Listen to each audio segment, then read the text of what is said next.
do you use an inhaler? Do you have asthma? Have you been prescribed an inhaler? I don't, but I know people that do. Do you know that now your very medicine that you inhale for your asthma, CNN has released a new study that says you're warming the planet. All right, Steve Malloy, we are glad to have you back at Junk Science on X. I mean, like, if you're now telling people their medicine to keep them alive and save them from asthma is warming the planet, it's not too far from what we used to joke. We just need fewer people exhaling that pollutant called CO2, right? We're getting closer, it seems, every study. Good morning. Good morning. Well, Chris, thanks for having me. So, yeah, and this strikes a personal chord with me because in the past I have had asthmatic episodes. And, 10, 20 years ago, when you got an inhaler, I can't, unless you have asthma, you can't appreciate, you can't breathe. But you just take a blast from the inhaler, you can feel it on the back of your throat. I mean, it makes you able to breathe. And it's incredible. It's a miracle. But for the last 10, 15 years, the climate hoaxing crowd has claimed that the propellants used in inhalers are warming the planet, as you said. And before that, they were claiming that they were, helping to create the hole in the ozone layer. And of course, this is total nonsense. And, even if it were true, well, the propellants used in the old inhalers, and even today's, are greenhouse gases for sure. But emitted in such a small amount that it doesn't really make a difference. It's not like China where they're building two new coal-fired power plants, every week or something like that. Steve, to your point, 34 million Americans have chronic lung disease, 28 million who have asthma, and that's according to the Allergy and Asthma Foundation of America, which I didn't know was a thing, and the number's expected to grow with warmer weather, which, of course, they also say is because of us, and we're causing the warmer weather, whatever. But my point is, and your point is, people need this to survive, and also, correct me if I'm wrong, when you... And that goes, aren't you inhaling it? Is most of it going into the atmosphere anyway? Well, there's probably some leakage, and then there's the manufacturer. It's all trivial, right? But, the real point is that it matters to the quality of the inhaler. When they used to use chlorofluorocarbons, CFCs, for the inhalers, and they worked really great. Now they use something else, and it's not quite as great. And they want to, and actually these HFCs have been banned.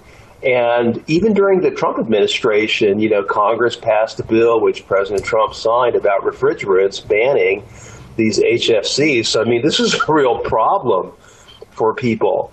I've heard this. May I interrupt on that? Just because I'm sorry to interrupt, but I just thought it was a good point to jump in on. I got a note in my mailbox that said, "Hey, do you need a new air conditioner this year?" And it was some guy, and I don't exactly know the angle because it was a lottery. It was a really verbose ad for an HVAC company, and it said something to the effect of new federal requirements are coming down the pike for coolant or whatever, so hurry up and get your new air conditioner now because you're going to be screwed next year if you don't. I thought, well, it sounds right, but I thought it was an amazing ploy for business. So what of that? I think you were kind of talking about it. Well, yeah. So the UN passed this, has a treaty. It's called the Kigali Amendment, and it bans the new class of propellants, hydrofluorocarbons, HFCs. And then the Trump administration, because, this whole ozone hole hoax and the CFC ban and the HCFC ban has all been pushed by industry because they want to sell more expensive propellants, and they also want to extend patent life. The reason the CFC scare caught hold is because DuPont's patent rights were running out on CFC, so they just wanted to develop something new, and they did. So the chemical manufacturers in 2020 convinced the Louisiana senators to press Trump to get this bill signed, and so now we're banning HFCs, the most recent ban generation of propellants. But guess what? there's no standard future propellant. We don't know what the future holds. There's just the technology does not exist. There's things they're working on, but nothing's been commercialized. So we've banned these things before even having a replacement now. And Republicans have actually played a part in this. I mean, it's mostly Democrats, but there are some Republicans. And this is just a disaster, especially for asthmatics, because there's no substitute for the old inhalers. I mean, the new ones work, but not like the old ones. Not as well, which is always the case. Always. I mean, Trump talks about the light bulbs and the faucets, drip, drip, drip, and the horrible light. None of it ever works as well. Ever does it? Whatever it is, they say. Right. Yeah. Right. It started in the early 1990s with the toilets. I mean, they took away toilets that worked. Now you have to flush them 2-3 times. And still you have to scrub the bowl afterwards. The light bulbs, the appliances, right? I mean, so President Trump has had to start rulemakings to, give us dishwashers that actually work. But the problem is that the industry doesn't want to make simple things that work. They want to make, complex things that don't really work, break down more often, are more expensive. They charge us more money, even though the stuff comes from China, where it's made with, essentially slave labor. It's really bad. It's a bad situation, and it's all because of this climate hoax. It hides under its skirt. Do you? I mean, is this reversible? These bans, or is this something? I mean, you said President Trump even signed it into law. So, like people that are thinking about, I mean, what if you're thinking about getting a new air conditioner? Should you hurry up and do it before you got to get some new compliant thing? Well, but no one knows what the new compliant thing is. So if you need an air conditioner, just get one. I mean, it's not like you can't go back because they won't let you.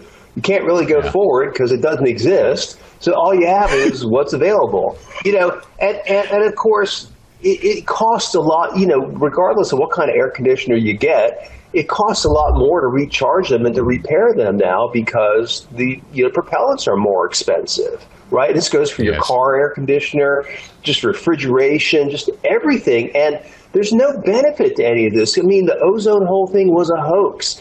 Over the last 30 years since we've had all these regulations, the ozone level has stayed the same. It hasn't changed, even though, we've gotten rid of CFCs and HCFCs and now HO. I mean, it just hasn't made a difference in the slightest. And of course, global warming is, also a hoax.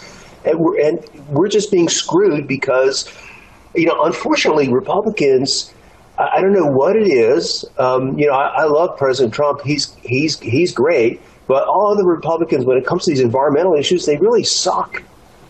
I was curious. I'm glad you brought this up because it seems, based on the conversations that we've had with people like Lee Zeldin, they've been interested in clawing back a lot of this Marxist money laundering that's been going through EPA, for instance. Are you pleased with what Zeldin is doing there, or you feel like even the Trump administration's a little susceptible to the climate stuff? No, he's doing a great job. I mean, he clawed back the $20 billion in gold bars thrown off the Titanic that the Biden administration tried to shovel out at the last minute. President Trump has a great agenda for rolling back the climate hoax and a lot of other environmental stuff, and they're trying to get the energy energy dominance going again, which requires permitting. And Zeldin's doing a great job on all that. But a lot of what I'm talking about is really the Republicans in Congress. They're very weak on this stuff. We used to have Senator Jim Inhofe, who was fantastic. He understood the climate hoax. And so he could keep Republicans kind of honest, but there's no one really like that anymore. And then you have, Republicans get lobbied by industry and they assume that industry is doing the right thing. Well, no, the refrigerant industry just wants to sell more expensive refrigerants. The car companies just want to sell more expensive cars. The trucking association just wants to sell more expensive trucks. All of this stuff militates against our standard of living and freedoms. For full shows, live and on demand, it's Salem News Channel.